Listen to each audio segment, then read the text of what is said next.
Experience a membership that backs your business journey with American Express Business Platinum.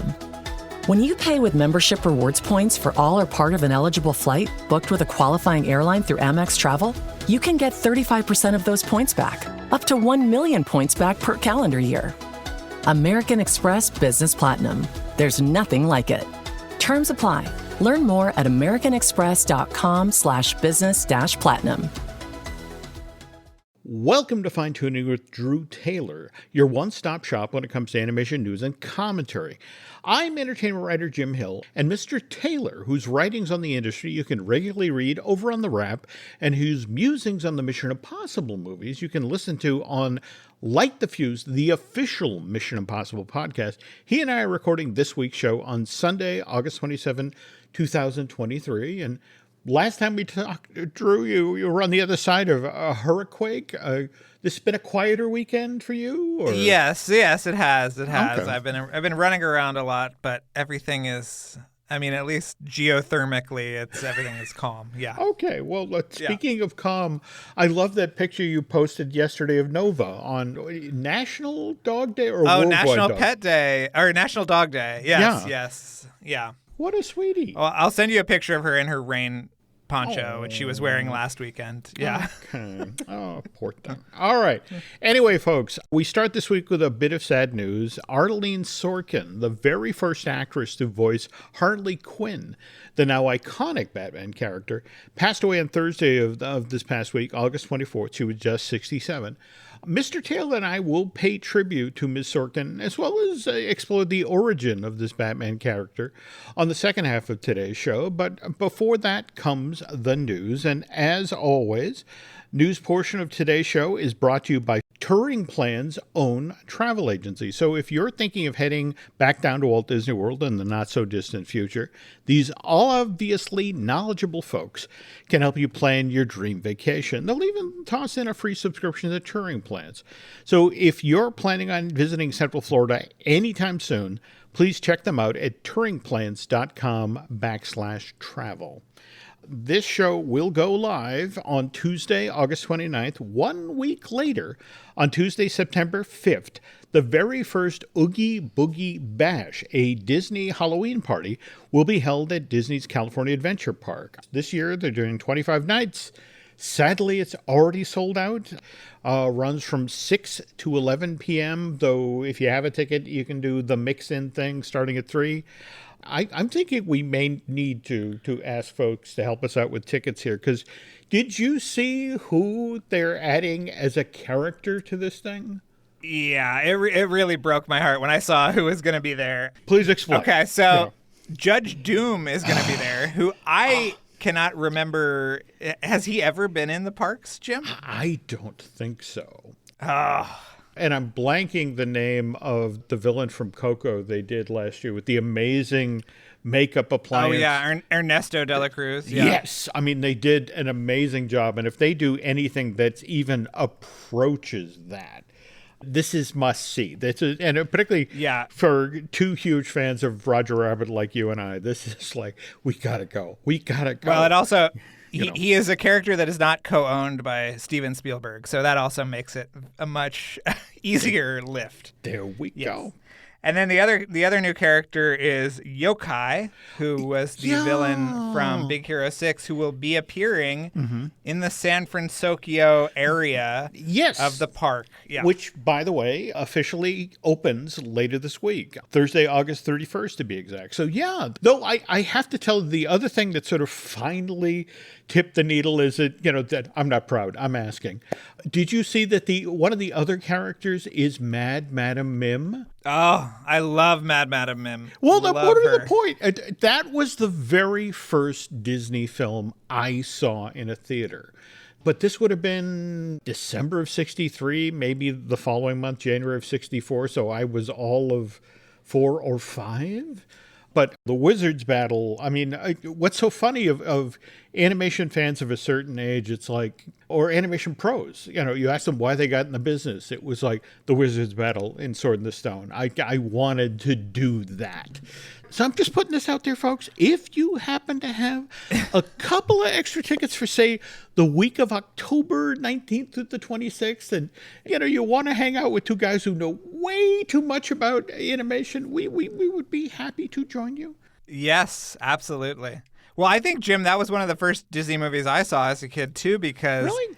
It was one of the first ones they put out on VHS in 86. Oh, God, you're right. Yeah. What was so funny about those early films, it was like, what isn't necessarily a crown jewel? What can we push out the door? And it's, wow, because kids at home are sitting there, oh, Mom and Dad, if I could just get a copy of $1 Million Doc, my life would be complete. And it's like, how long did it take? Wasn't it Pinocchio was the first real one of size? And even then, I want to say when they first put it on the market, didn't it go for like $80 a copy? Yeah, I think it was released in 86 on Laserdisc and Beta and VHS. And I think I rented it on Beta then. And then it became commercially available in 89 for the lower, the $25 or whatever. Well, yeah, I mean, they first cut it in half to 40 or excuse me, $39.95. And then it was finding that sweet spot. What's the actual price that people will do the impulse buy? Yeah, Sword in the Stone, getting to see Madam M, and again, Judge Doom in person, kill me. While we're talking about the Disney parks, though, something else I want to bring up is that supposedly Disney's board of directors, along with senior management, has been down in Florida doing a walkthrough for the past couple of days. And what's kind of interesting about that is they've supposedly been seen in Disney's Animal Kingdom being toured through Dinoland USA. So the Moana and Zootopia thing that Josh D'Amaro talked up at the D23 Expo last summer might be getting closer to a go than previously thought. Boo, hiss. Boo. Well, this is the modern Disney company, and it's, when in doubt. In fact, September 7th, is that when Tiana's Palace is going to open at Disneyland, replacing the old French Market? I mean, this is the Disney company of today. Did you hear that for the media preview, they didn't actually let anybody go into the restaurant because it was still under construction? So they had everybody go to the Disneyland Hotel and try the food there. That is kind of in the great Disney tradition. In fact, by the way, have you got yourself a copy of this book yet? The Presenting Disney, the Forgotten Photos of Opening Day by Aaron Goldberg? No, not yet. Oh, you have to chase yourself down a copy of this because it's literally, photos taken the day the park is open. So you get to see the crowds, the parade, and more to the point, never mind, the restaurant, the restaurant opens in 2 weeks and it's not ready for people to go into. This is like the women whose heels are sinking into the fresh asphalt. This is pictures of that day. This is how unprepared they were, and they still threw open the doors. So, it's one of those things where if they were a savvy PR person and someone was giving them lip about how come we can't go into the real restaurant, it's like, let me tell you about July of 55, my friend. Yeah, you could have gone into the restaurant and we would have told you don't sit down. The paint's still wet. And of course, one of the restaurants that opened back then was the Chicken Plantation Restaurant, which brings to mind, of course, Chicken Run Dawn of the Nugget. You had the bit of news about how this is going to be rolled out by the folks at Netflix, right? Yes. Well, it is premiering at the BFI Film Festival. Okay. Which is on October 14th. And then it'll be on everybody's Netflix accounts that December. But makes sense. They had a really great show last year with, they had Pinocchio at the BFI, or the London Film Festival. And yeah, it's all finally happening, Jim. But again, what's kind of intriguing is, remember when this stop motion film first came out in 2000, for that iteration, we had Mel Gibson voicing Rocky Rhodes, the circus rooster, the one who got shot out of a cannon. This time around, Zachary Levi, he's voicing Rocky in this one? Yes, absolutely. Okay. I don't know if that's a downgrade or a sideways grade or what. I mean, I enjoy Mr. Levi, and in fact, certainly enjoy his work as Flynn Rider in the Tangled movie. And speaking of which, I forget which fan event he was at where he talked about how there's been a lot of talk lately about a live-action version of Tangled, that Disney is supposedly getting one ready. Have you heard about this? Where supposedly they've talked with Baz Luhrmann about directing? Yeah, I don't believe any of that. Okay. At all. Yeah. I saw the rumors, Baz Luhrmann and Florence Pugh. And Yeah. Okay. Well, what's interesting is Levi sort of is in the same space as you. There's this thing floating around the internet. I just saw it. Someone sent it to me that Florence Pugh potentially might play the role of Rapunzel. And if Florence plays Rapunzel, what about me? And also, he wants to co-star with Florence because it's like her last name is Pugh. I mean, P-U-G-H. So you could make the pew pew noises on the set of Tangled. And it's like, yeah, he's taking this seriously. But how far-fetched is it really, given that, we know the Russo brothers are working on Hercules. Lilo and Stitch was shooting in Hawaii until it got shut down for the writer's strike and the actor's strike.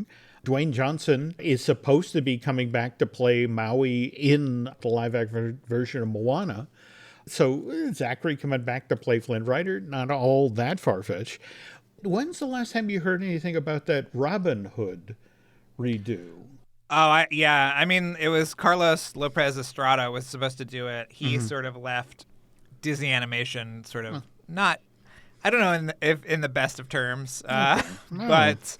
All right. Yeah, I don't think that is going to happen anytime soon. Okay. Although, to me, that's a more interesting proposition than some of these other ones. No, I get that. That. The Aristocats, and I think we were talking on the last show about the Mufasa, the Lion King prequel/sequel thing. Yeah. Which, of course, now brings to mind the Snow White live-action film that we're still a year or more out on that one. Well, it was supposed to be March, but now that Dune has relocated, I think that Snow White could potentially move because it used to have March all to itself. I mean, I think Godzilla versus Kong was maybe there, but Dune is an entirely different kettle of fish, and I think that it might kind of scare Snow White. Not to mention all the bad buzz that has been generating. Yeah, and in a weird sort of way, I feel bad for Renee. In fact, what's been interesting is watching some of the more teary stuff that she's been putting out there to try to sort of damage control.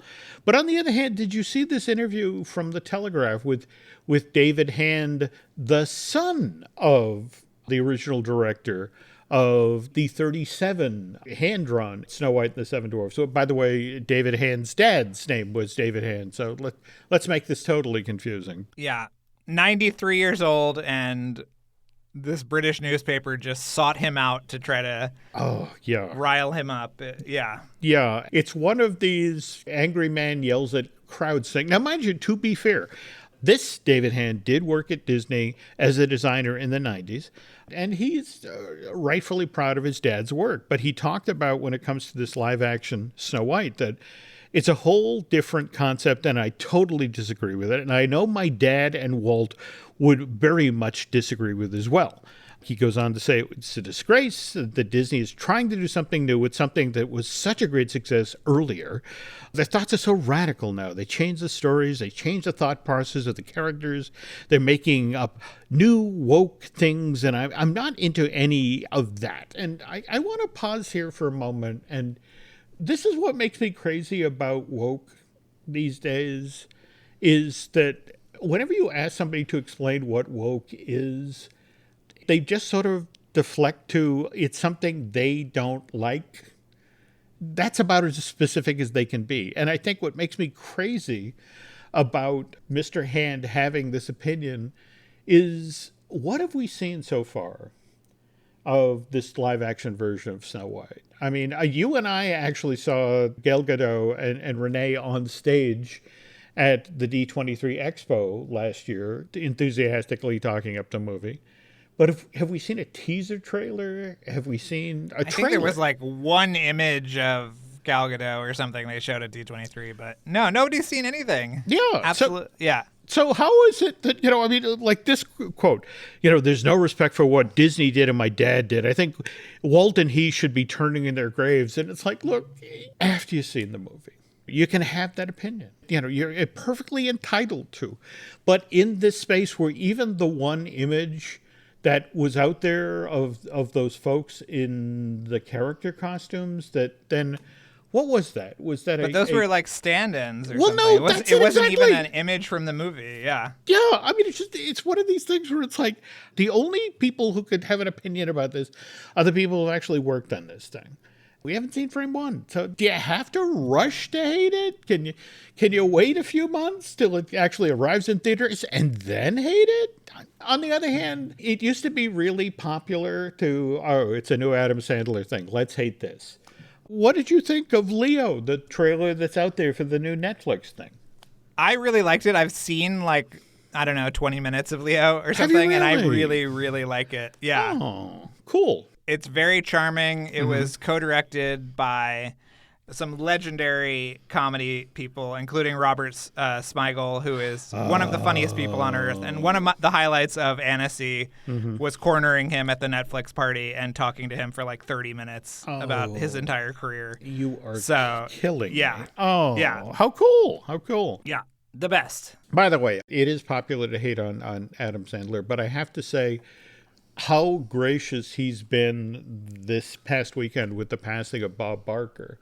The Happy Gilmore Battle on the Golf Course thing seems to be the clip du jour that's out there for Bob Barker. And I cannot take credit for this witty take. I mean, we lost Bob at the age of 99 earlier this week. But did you see that I forget who even wrote this line, but it's very appropriate given that Barker was the host of The Price is Right, that he managed to get as close to 100 without going over. Yes. So I did see that. I love that. I also think it's appropriate he passed away on National Dog Day because he did so much for animals. New to your pets. Yeah. Oh, yeah. Okay. Well, that's cool. And while we're on the topic of television, you pointed out Rick and Morty is back on Adult Swim starting on October 15th. Still no word yet officially about who's going to be voicing the title characters, right? Yeah, it's interesting. No trailer yet.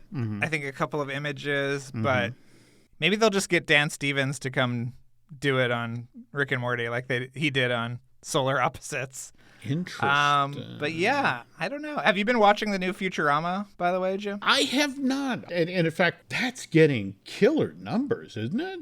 Yeah. Yeah. That was one of the things that sort of put it back on my radar. Oh, crap, that's been on. In fact, I am so far behind the 8 ball here.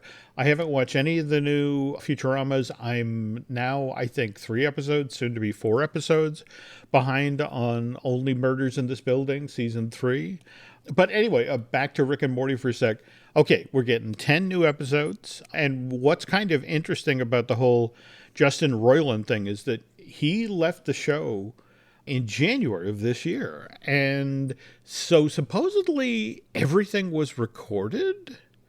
So what's kind of interesting is supposedly they're going back into these 10 episodes and doing all of the dialogue replacement in post, which, again, just kind of fascinated that we haven't heard anything about that. Big Benjamin Bratt and Despicable Me energy there. Did you see where, like a 1/10 of a second of the Pacino version of that character showed up online? They got one line out of it. I think it's still in the movie, right? That line is. Is it really? I think so, yeah. Okay, gotta go find it. All right, and finally, as we close out the news segment here, folks, sad note for all us Studio Ghibli fans. Acclaimed anime art director Nizo Yamamoto passed away on August 19th after a long battle with stomach cancer. 70-year-old, and if you love the clouds in the Studio Ghibli films, that's Yamamoto. In fact, when his stuff would show up in films, these amazing vistas of clouds, They were actually called Nizo Clouds. But anyway, you know his work because he art directed Castle in the Sky, Graveyard of Fireflies, and Princess Mononoke. So, sort of heartfelt condolences to the friends and family of Nizo. And speaking of condolences, when Drew and I get back from break, we're going to talk about Arleen Sorkin and the character of Harley Quinn. Walmart Business is in the business of saving you time, money, and hassle. Whether your business started in a garage or is a garage, Walmart Business has the tools to help you get where you're going. Tools like free shipping, multi-user accounts, and just about any item your company needs. Even a double filtration cyclone dust collector. Yep, even that. Sweet. Walmart Business. It's the Walmart you love. Now for your business. Learn more at business.walmart.com. Terms apply. The family that vacations together stays together. At least, that was the plan. Except now, the dastardly desk clerk is saying he can't confirm your connecting rooms. Wait, what? That's right, ma'am. You have rooms 201 and 709. No, we cannot be 5 floors away from our kids. The doors have double locks. They'll be fine. When you want connecting rooms confirmed before you arrive, it matters where you stay. Welcome to Hilton. I see your connecting rooms are already confirmed. Hilton. For this day. Don't chew on that, Max. Cooper loves that shoe, too. Oh, now he's into Cooper's food. Wow, he is loving it. What do you feed Cooper? Blue Buffalo Life Protection Formula. He never leaves a crumb. I love it because it's made with high-quality protein, nutrient-rich fruits and veggies, and wholesome whole grains. Looks like we're switching to Blue. Blue Buffalo foods are made with the superior ingredients your dog needs to thrive. Can your dog food say that? Visit feedbluefood.com to learn more. So, Drew, you have talked previously about growing up and running home to watch animation, and again, you were lucky enough to, at a time when, there was this amazing second flowering of syndicated animation in the afternoon. And so what was the first show on your radar there? Well, I mean, all of the kind of Disney afternoon stuff was huge. Mm-hmm, but then there was also this kind of second wave of stuff that was triggered by the Fox version of the kind of Disney afternoon, which Bill Mechanic started after he left the Eisner version of Disney. He did, yeah. Which caused a lot of consternation and ultimately led to the downfall of the Disney afternoon because they were a syndicated programming block that aired on a lot of Fox stations. But anyway, one of the things that Fox introduced as part of their programming block was this Batman the Animated Series, which was so unlike anything that had ever come before it, and it went on to inspire things like Gargoyles, which I think is one of the best things Disney did in that same space. Absolutely. So, yeah, I mean, I vividly remember seeing that first episode and just being like, wow, this is totally Well, never mind the first episode. From the opening titles, I mean, face it,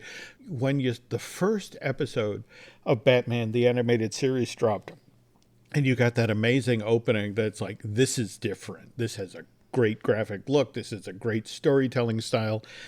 And a lot of that, honestly, is on the back of Paul Dini, who was a writer developer on the show along with Bruce Timm and I'm blanking the other name.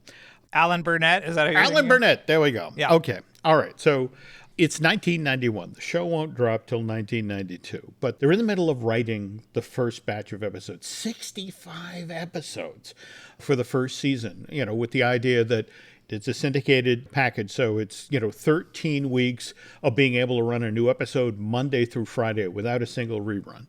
It's 1991. They're only like a third of the way through. And so Paul Dini is home. He's sick. And because he's home and he's bored, he turns on the long-running NBC soap opera Days of Our Lives. And now, mind you, there's a reason that Paul does this.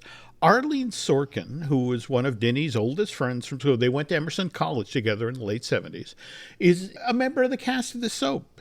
She played a character, Calliope Bradford, who the writers of Days of Our Lives are now regularly relying on to add a bit of comic relief to the show.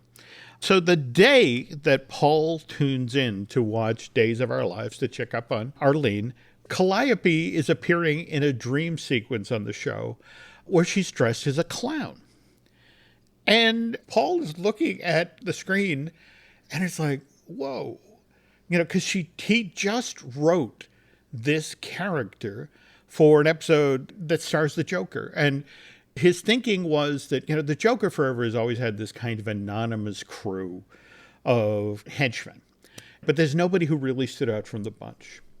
But Paul pitches to Tim and Alan, let's do something different. Let's give him a female character to interact with. This is the earliest iteration of Harley Quinn. And so, anyway, Paul's at home. He's sick. He sees Arleen play a clown on Days of Our Lives and goes, ooh. Picks up the phone, calls his old friend from Emerson and says, hey, this is part of Batman, the animated series. I want you to come in and audition for. And Denny has since talked about when he was initially writing Harley Quinn, which, by the way, only supposed to be in one episode of the show. That's important to stress.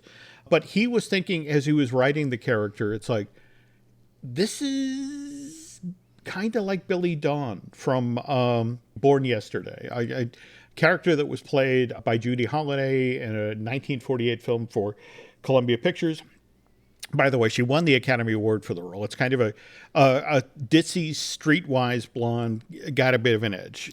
Whereas Arleen, when she got the sides for the thing, she read it and she was like, I know who this is. This is Miss Adelaide from the musical Guys and Dolls. And anybody who knows that show, Miss Adelaide has the song, A Person Can Develop a Cold. And again, she's kind of a very New York woman who's put up with a boyfriend that won't commit.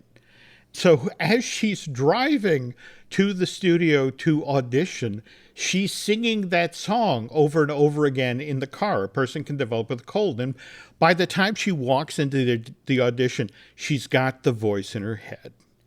She walks in, she performed it for the audition. That's it. That's Harley Quinn. That's who we want. And if you watch movies or TV shows in the 1990s, you've seen Arleen Sorkin. And not just from her work on Days of Our Lives. She was in John Landis's Trading Places. She did a couple of scenes alongside of Eddie Murphy and Danny Aykroyd.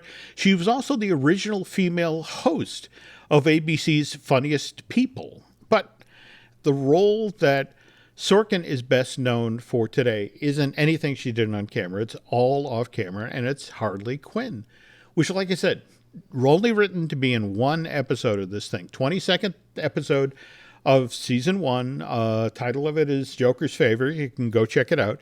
Originally aired September 11th, 1992. But audiences loved Harley. And do you remember the character at all from you watching Batman the Animated Series back in the day? Oh, yeah. I mean, she was immediately a standout star. I mean, that was the thing is that, from that first episode on where, which was involved, I believe it's called On Leather Wings, and it was Batman versus Man-Bat. There were things like blood, and it was just unbelievable. So every new thing was was so kind of revolutionary. And yeah, you're right that like when Harley came on, she was so amazing. And then you're right, they kept writing for her.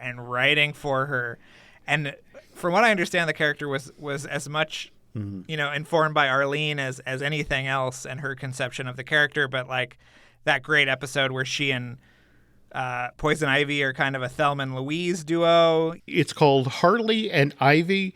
It's the 47th episode of season 1. She actually cited that as one of her favorite episodes out of the entire run of the show to do. In fact, when you think about the new Harley Quinn series that's actually running over on Max these days, and how they've really leaned into that relationship between Harley and Ivy. Oh yeah, so much of what she is today was in that episode, including that kind of romantic relationship with Poison Ivy, and everything that Margot Robbie brought to the table too was all there. And I saw that James Gunn kind of gave her a shout out. He did. Yeah. And in fact, one of the other things that really sort of put rocket fuel in this whole thing was that she and Mark Hamill had such a great personal professional relationship, and that when they got in the booth together just to listen to them go back and forth, and it's like, oh, we have to have more of these two characters. That, I mean, there was something about Harley that really brought out something different in the Joker. And you mentioned what James Gunn put out there as a tribute for her, and just want to cite that. He went on social media just yesterday to say, "Rest in peace, Arleen Sorkin, the incredibly talented original voice of Harley Quinn, who helped create the character so many of us love to her friends and family." And Mark Hamill followed this up and with the effect of devastated to learn that we've lost the brilliant Arleen Sorkin, not just a wonderful talent, but a truly wonderful person. I'm grateful not only to have worked with her, but to have been her friend, sending my heartfelt condolences to her family and loved ones. And after Batman the Animated Series wrapped, and again, they did 3 seasons. Last episode aired January of 99. But at that point, there was no stopping Harley. She started appearing in the DC comic books. You mentioned Margot Robbie. She began showing up as a character in films, video games, and for the next 20 years, whenever Harley needed to be heard, Arleen got behind the mic again. And so she reprised her vocal performance for that character in Superman the Animated Series, the new Batman Adventures, and Gotham Girls. And likewise, how many of the Batman video games? Oh yeah, Gotham, Arkham Asylum, and Arkham Knights, and all those. She and Mark Hamill were back as Joker and Harley Quinn. Arkham Asylum.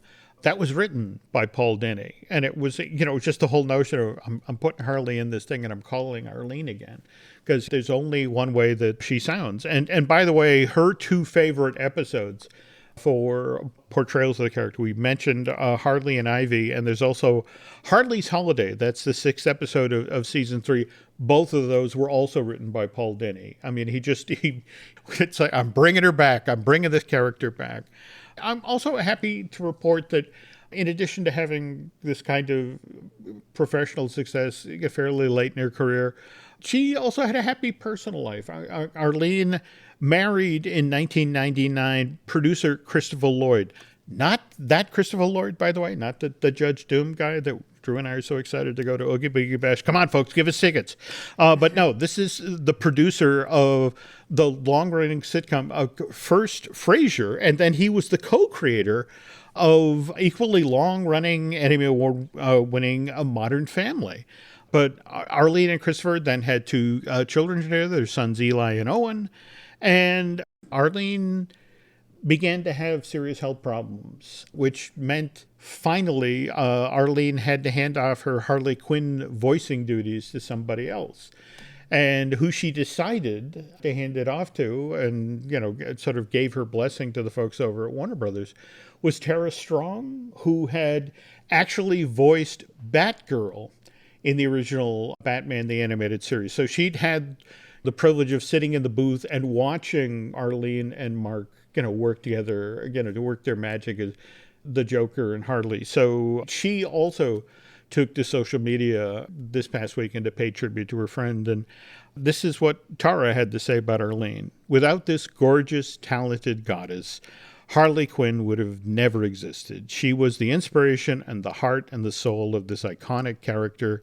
I was in awe as Batgirl watching her alongside Mark Hamill and Kevin Conroy, sending love to her family."